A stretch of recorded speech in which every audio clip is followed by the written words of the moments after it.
The public comment is subject to reasonable conditions. A time limit of 5 minutes per speaker is applied to this meeting, and no more than 30 minutes is allocated to the open public comments. If speakers are being repetitive in their comments may be noted for the record, but they may be limited in time they are permitted to speak. Any speaker who is disruptive may be removed from the meeting. Disruptive conduct includes abstaining impropriety behavior such as shouting, interruptions, and the use of abusive, defamatory, or obscene language. Members of the public who desire to provide a comment shall raise their virtual hand in the Zoom application and or submit a written comment via the text messages section of the application. The meeting moderator will cue the members of the public that wish to provide comment, and the chairperson will recognize them in order. Public comment shall be concise and to the point and shall not contain abusive, defamatory, or obscene language. The public body is not required to respond to questions from the public. Thank you. Do we have a first person, please?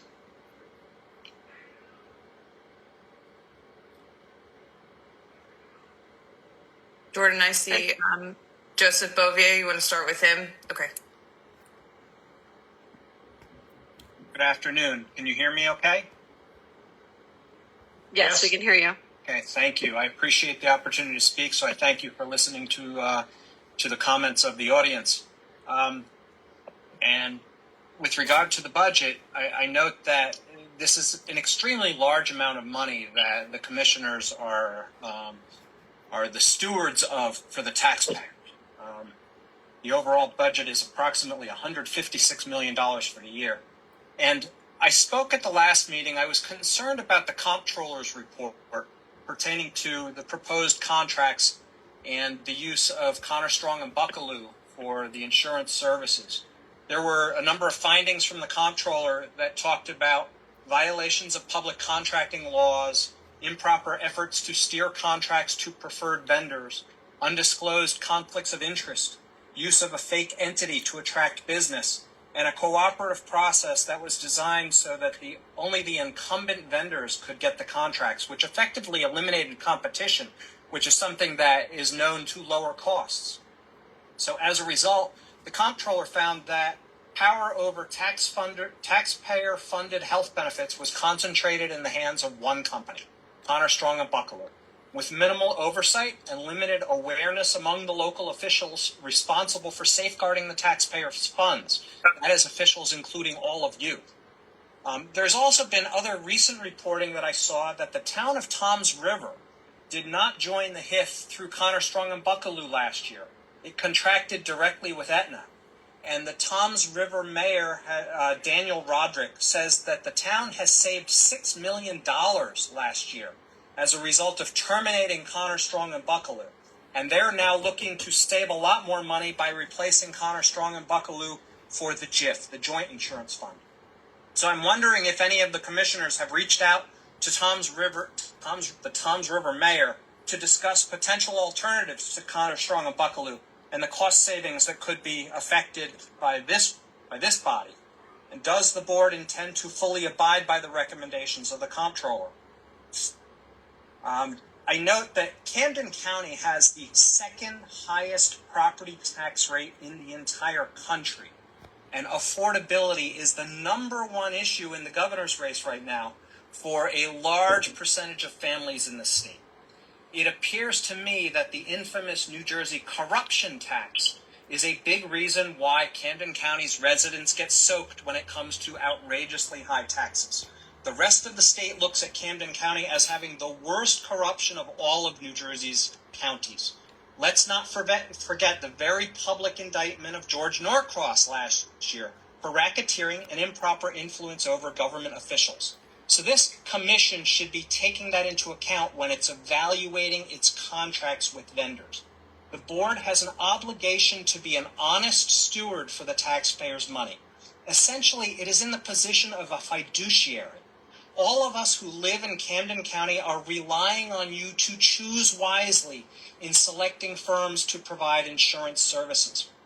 Based on the findings of the comptroller and the cost savings announced by Tom's River, it is becoming abundantly clear that the best way forward to act in the taxpayers' best interest is to move away from Connor Strong and Buckelew on these insurance contracts.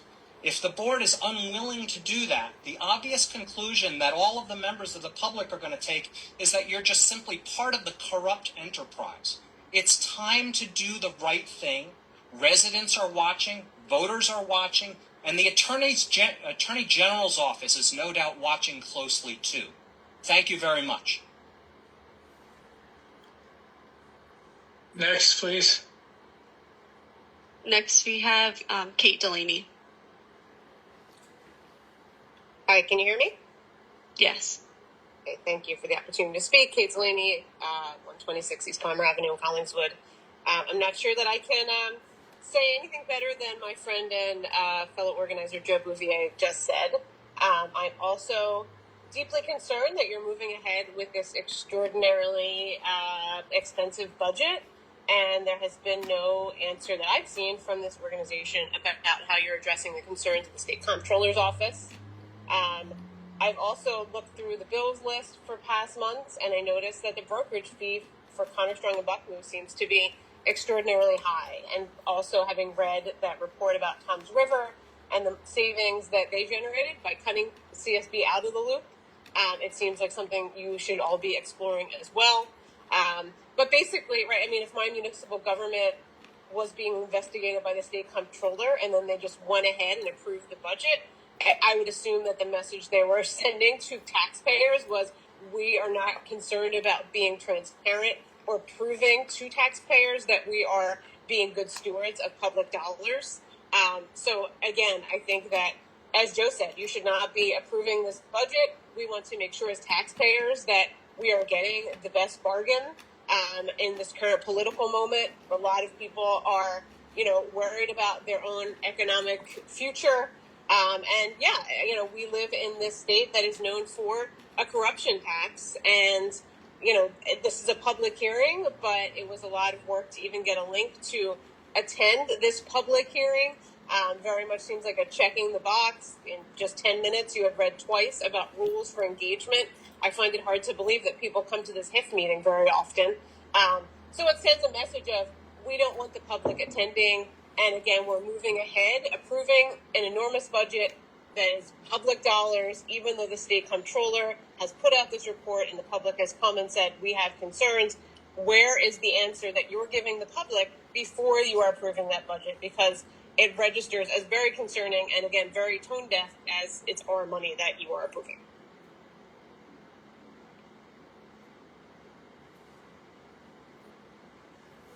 Next one, please. Mr. Chairman, I don't see anybody else's hand raised. Okay. Mr. DeBella. Yeah. You're muted, Mr. DeBella. Thank you, Mr. Chairman and members of the Commission. Joe DeBella, I'm the National Benefits Practice Leader at Connor Strong and Buckelew. And I would say the public is fundamentally entitled to public participation. It is vitally important to the process that members of the public be engaged and be allowed to participate. I would say, as a representative of our firm, that at the same time, it is not fair or warranted that organizations are allowed to be maligned, are allowed to be dragged through the mud, and are allowed to be subjected to the kinds of outrageous comments and outrageous, not factually based statements that seem to continue to be made about our organization. And I'm not going to stand for it any longer. I am not going to stand for it any longer. Here are the facts. Public record information. Toms River Township's own municipal budget, pursuant to their public website, indicates that their health care costs went up by $3 million, and And there is no $6 million savings. Simply because someone says it doesn't make it true. And when people make strong, serious, politically motivated accusations, they may want to do their homework first before they malign an organization in the way that our organization has been unfairly and improperly maligned. And I'm not going to stand for it any longer. We employ 600 hardworking people who don't deserve to have their name and their reputation dragged through the mud by people who have partisan political interests at heart. The vast majority of this budget, having read it, goes to paying claims for police officers, and school teachers, and public workers. The vast, overwhelming majority to provide health benefits for the entity members that participate in this fund. And simply because the comptroller publishes a report doesn't make it fact either. And in fact, there is an enormous amount of information that is publicly available that has substantiated areas where, frankly, the comptroller's report is patently wrong.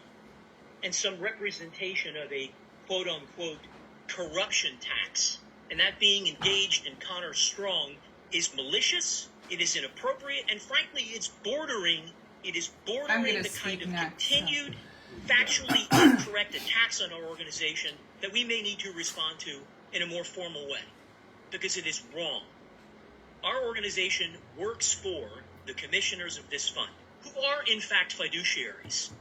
And some of the very comments that are made, in my judgment, are an attack to the intelligence, to the credibility, and to the honor and character of these very commissioners who serve as volunteers and do their very best to protect and represent the member entities.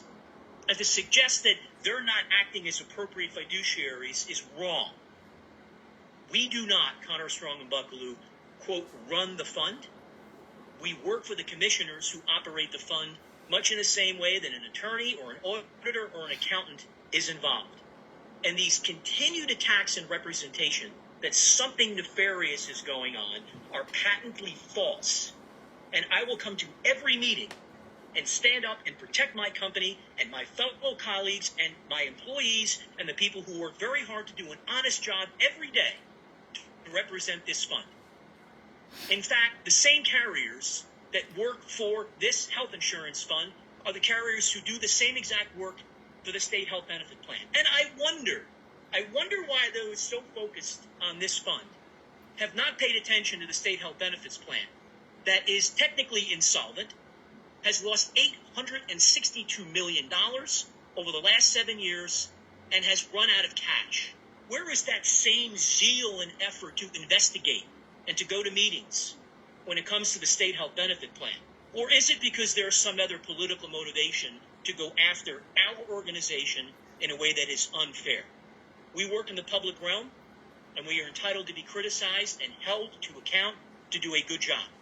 But what is not fair, Mr. Chairman, are these continued attacks and these representations smearing our company, smearing our reputation, and all of my colleagues who participate. And I'm just here to say I disagree with the public comments that were made about Connor Strong, about a corruption tax. And let me end with this. As best as I understand, when Mr. Norcross was indicted, the charges were dismissed. There is no indictment. And this continued smear campaign against people for political purposes is not healthy to identifying how to make this health insurance fund more affordable for New Jersey taxpayers and workers, as opposed to a continued political smear campaign. And I appreciate the commissioners affording me the opportunity to share my comments with you. I do so as an individual because I no longer can stand by and allow our company to be attacked in such an unfair, biased, mean-spirited, unwarranted, and a malicious way. And I will do this at every meeting if I need to protect our company and our reputation. Thank you for your consideration, members of the board. Next, please. We have Sue Drew. Yes, hello, can you hear me? Yes. Hi, my name is Susan Druckenbrode. I live in Cherry Hill.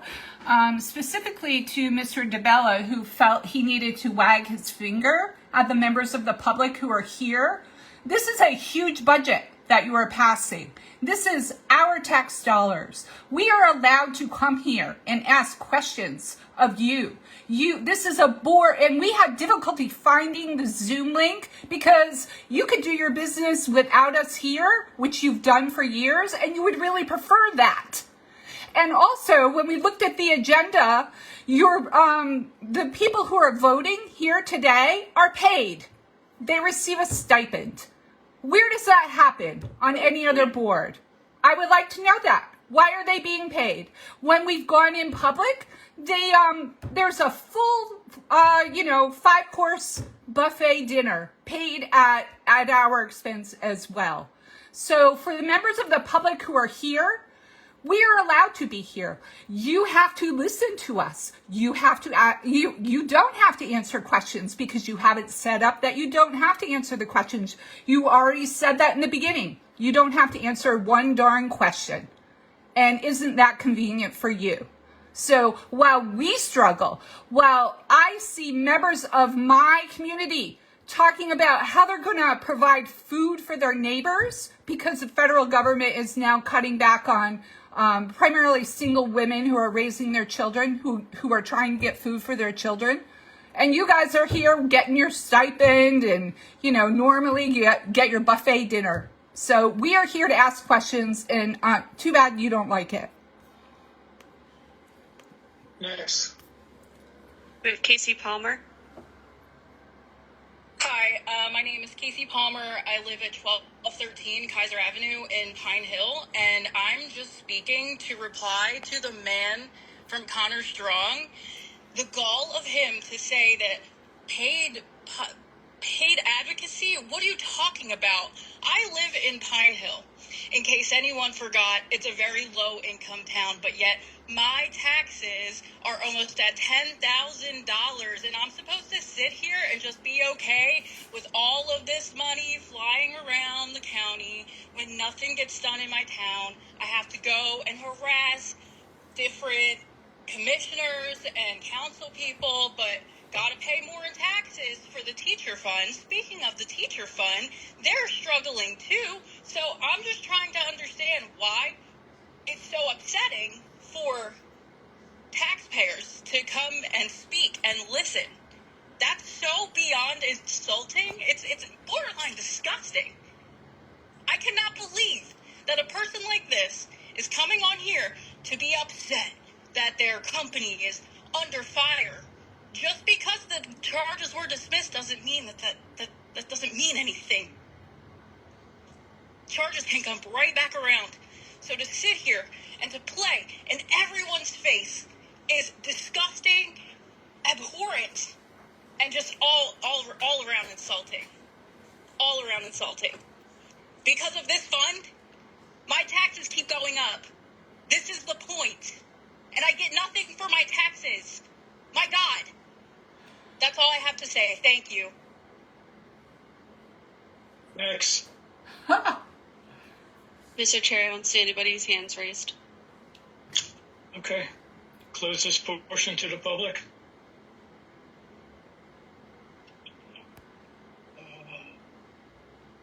We need a motion. Thank you. Oh, sorry. Sorry, we just need a motion to close it. Motion to close. So moved. Motion to close, Lou D'Angelo. Second.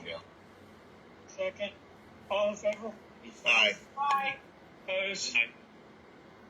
Thank you. Thank you, Mr. Chair. So at this time, we would look for a motion based on the recommendation to adopt the 2026 budget. Yeah. Meantime, we need a motion for adopt the 26 budget, please. Motion to adopt the 2026 budget, Gallagher. Mr. Gallagher, second. Second, Shannon. Second, Terry. Can I have roll call, please? Elizabeth Petticord, Yes. Joseph Gallagher, Yes. Eleanor Kelly, Yes. Kenneth Cheeseman, Yes. Brian Morrell, Yes. Gary Passanade, Yes. Edward Hill, Louis D'Angelo, Yes. Terry Shannon, Yes. Michael Mavoli. Yes. Okay, thank you very much. Anything else, Brandon? Thank you. Yep, we do have a few resolutions on consent regarding the 2026 TPA contracts that I mentioned during the budget presentation. During Mr. Harris's report, he's going to be covering the formation of those resolutions as well as the recommendation on how to act on the 2026 TPA contracts. Also, we do have two new members that have requested the opportunity to join the fund. The first is the New Jersey Schools Insurance Group. This is actually a joint insurance fund who oversees school districts for their property and casualty and liability coverage. They are themselves actually have employees in our registered municipality, which is why they're eligible to join the Southern New Jersey Regional Employee Benefits Fund. Based on their claims experience as well as the underwriting actuary, we're recommending them for approval, as well as the Borough of Mapleshade, the Township of Mapleshade, who is a returning member that previously left to go to state health benefits and has alleviated their 3-year waiting period and is returning. I would just note that you'll see that their PEPM and their broker comp is intentionally blank, and they are currently in negotiations with their broker, one for the compensation as well as looking at plan designs. So because this is our last meeting of the year, or potentially our last meeting of the year, we're asking for their approval, and starting in the January agenda next year, we'll come back with the PEPM as well as the broker compensation. The remainder of our report is Brandon, informational. I'm sorry. So that Brandon, yes. what was the total number of coming back in? What was their number 2 of employees? Thank you, Mr. Chair. They have about 30 enrolled members, retirees and yep. Yeah, it wasn't stated on the list there. Thank you. Yep. Thank you. Thanks. That concludes our report. The remainder is informational. Do you want to have a motion on those two items now? I think we should do that. Mr. Chair, they're in consent, but we can move them now if you'd like. Yeah, let's move them now. Okay. We Yep, have the two new members is Resolution 3825. 3825 motion. So moved, Shannon. Second. Second move. Massinante. Second. I could look. Gary. Was it Gary? Yep. Okay. Could I have a roll call, please, on that? Elizabeth Petticord, Yes. Joseph Gallagher, Yes.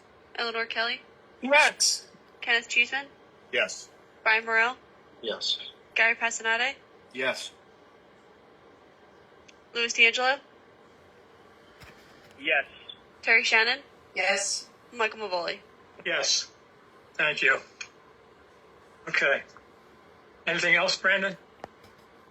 So that concludes our report. Thank you, Mr. Chair. Okay. No other questions for Brandon. We'll move right on. Move on to the Treasury report. Lorraine, I know Lorraine was on there. Mr. Chairman, it's the program manager's report. What's that? We skipped over the program manager's report. Program manager's report. Oh, I'm sorry. Go ahead. I'm sorry. Crystal. I know Crystal was on there too. Actually, Mr. Chair, it's John Lejeski from Oh, John. Okay. No worries, sir. No worries. Okay. Thank you, John. Thank you, Mr. Chair. I Thank appreciate you, it. Crystal. Crystal, you are there, right? She is you're with on us. the list. I'm here, Mr. Chair. We have a lot of people on the list today, so it's a little harder for me to try to find different people. So No worries, sir. No problem. No worries. Thank you, John. Go ahead. Thank you. The program manager report begins on page 13. Parts of the report have been previously reported, so I'm going to focus on the newer information to be disseminated and covered. So if we look on page 13, just currently the fund is in open enrollment for the 2026 plan year. That goes through the end of this week. We do ask all fund members to complete all their enrollment transactions by November 14th. This will allow ID cards to be in the hands of the fund members who made changes prior to January 1st of next year. And then open enrollment materials were disseminated to the various fund members to disseminate to the employees of the fund members. We did receive the Save On Savings report. That's the manufacturer coupons report on the prescription drug program for the first half of 2025. In total, for the first and second quarter of 2025, the fund saved $533,468. There are currently 129 participants in the Save On program, and the top 5 categories where drugs where the savings were incurred are listed. So they include inflammatory conditions, asthma and allergy, cancer medications, multiple sclerosis medications, and medications for cystic fibrosis. So we'll jump over to page 15. We want to jump to the appeals section. So for a carrier appeals perspective, there was one appeal which was upheld. There was one IRR submission which was upheld as well. And then there are no small claims to be reviewed. So pending any questions, that concludes my report. Thank you. Any questions for John? Nope. Tara? Thank you. Okay, good. Thank you. Now we can go into the treasurer's report. Thank you. Lorraine, please. Thank you, Mr. Chairman. Can you hear me? Yeah, I can hear you. Our report begins on page 16. It's the bills list for the month of October. Goes over to page 17 to 18. Total bills list is $1,883,526.59. Do I have a motion to pay the bills, please? So move, Shannon. Make a motion, Lou D'Angelo. Pay the bills. Terry and then Lou is second. Can I have a voice vote, please? A roll call. Vote. Roll call. Excuse me. Elizabeth Petticord, Yes. Joseph Gallagher, Yes. Eleanor Kelly, Yes. Kenneth Cheeseman, Yes. Brian Morrell, Yes. Gary Passanante, Yes. Louis D'Angelo, Yes. Terry Shannon, Yes. Michael Maboli. Yes. Thank you. Go ahead, Lorraine. Okay, on page 19 is the schedule of claims paid for the month of August 2025. Total claims was $10,277,349.67. Page 20 is summary of cash and investment instruments as of August 31st, 2025. Total cash was $7,551,740.40. And on page 21, the summary of cash transactions for all fund years. As of August 31st, 2025, $7,551,740.40. And the other thing is to just give you an update. We discussed at the last meeting about moving the deposits to lockbox, and that is in the works. Hopefully we'll have that. We're setting up the PO box for doing the direct, the lockbox deposits. Hopefully within the next month we'll have that set up. Okay. All right, and that's all I have for my report. Any questions for Lorraine? Can I have a motion for the remainder of the treasurer's report? So move, Shannon. Terry, second. Second, Liz. Liz, thank you. All in favor? Aye. Opposed? So ordered. Thank you very much. Thank you. Mr. Harris, attorney, do we have anything? Yes. So Can't wait. currently, our contracts for TPA services with both Aetna and AmeriHealth are for the calendar year 2025 are going to end. Accordingly, and since we still are in negotiations with the OSC about how we can proceed if we want to use a cooperative purchasing system to attain those services, we are now recommending that we do a non-fair and open procurement under NJSA 40A 11-5, which specifically says that upon passing a resolution, the governing body may acquire insurance services. So we are requesting, we have the program manager has negotiated with Aetna and AmeriHealth. They have submitted the paperwork that we need, and in the process of finalizing their the actual contract documents. And so we have two resolutions that are in the consent agenda. One is the EUS statement, and the other is the non-fair and open resolution. That latter one is the, I believe it's 30-25. Is that correct? We have the EUS is 37-25, and the non-fair is the 40-25. Okay, so I'm correct. So it's 37 and 40 are the two resolutions that I would request that the committee consider and approve. Okay, do I have a motion for 3725 and 4025 motion? Can we see the resolutions on the screen?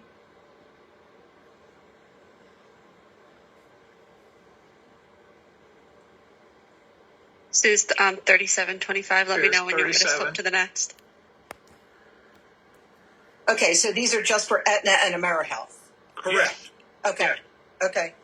Yeah, they're like the pages are what, 39 and 40, is it? Or, Yes. yeah. Okay. Do I have any questions on the motion? Put it that way. Those two, as Ken recommended. Okay, can I have a motion to accept both resolutions, please?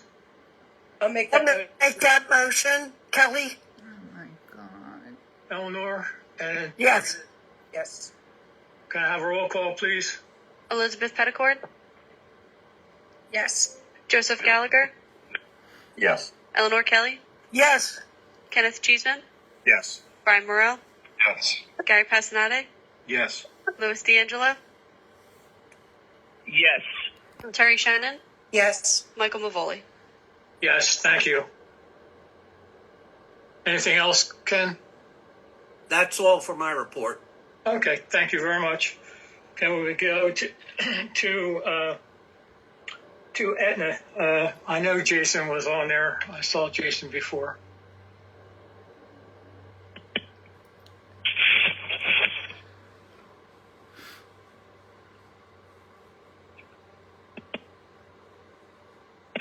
Jason, did we lose you?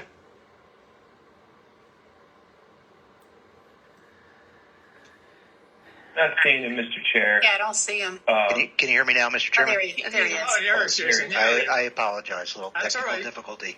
Good evening. All right. The Aetna report begins on page 22. On page 23, the claims for the month of August came in at $7,385,304. Number of employees, 3,893. And the per employee per month claims for August worked out to be $1,897. Moving on to high-cost claims on page 24, above the threshold of $100,000 for the month of August, the fund had three high-cost claims totaling $399,573.24. And then finally, on page 25, dashboard metrics through the month of August, all dashboard metrics for the fund continue to perform very well. And pending any questions, that concludes my report. Okay. Any other questions for Jason, please? Thank you. Okay, thank you, Jason. You're welcome. AmeriHealth, Christina?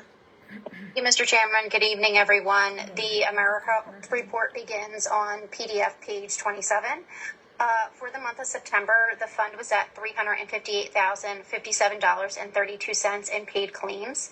There was a total of 374 employees enrolled for the month of September, giving you a per claim average of $957.37.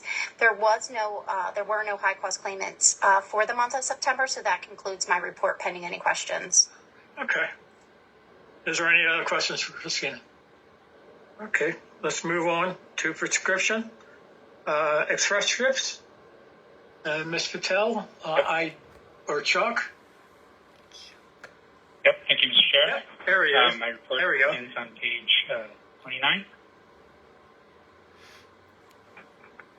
Okay. For the month of August, you'll see in the highlight yellow, the plan cost per member per month is $260.62. That is an increase of 8% from August of last year. And your total specialty plan cost is $1,054,049. That makes up 42.2% of your total spend. On the next two pages, no updates here. We continue to see inflammatory, diabetes, and weight loss as your top three. And then your top 25 drugs continue, obviously, seeing GLP-1s increase. But some good news is we are continuing to see decreases in Humira because of the use of biosimilars. Any questions? That concludes my report. Good. Any questions for Charles? Thank you very much. Delta Dental there's no report this month? That is correct.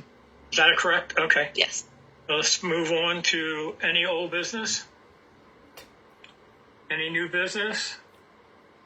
Mr. Chair, I would be remiss if I didn't acknowledge and thank Mr. Harris for his counsel and guidance through securing the very important 2026 TPA contract. So, Jordan, I just want to make sure that appreciation is acknowledged. Thank you, Mr. Chair, and thank you, Mr. Harris, for your guidance. Well, thanks very much. I appreciate that. Thank you, Ken. Thank you. You know, you do a fine job, Ken. Excellent job. Over the many, many years. Of course. We do appreciate you and Brandon and everybody at the professional level. Yeah. Mm-hmm. Any new business?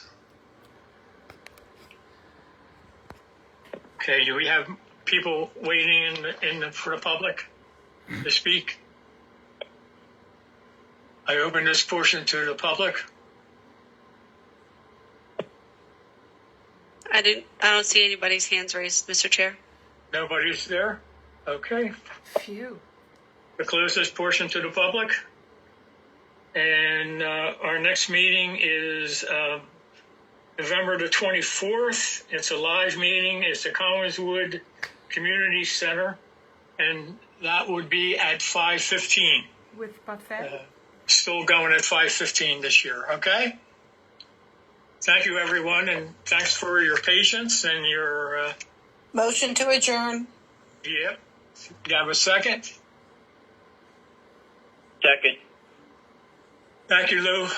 All in favor? Thank you, Lou. Aye. That was hard. All right. It's hard work. Thank you, everyone. Thank you. Have a good rest of the week, and yell at some thank of the you public. all for being involved. Thanks very much. Have a good evening, everyone. Thanks, guys. Bye. Thanks, everyone. Have a good evening. Everyone.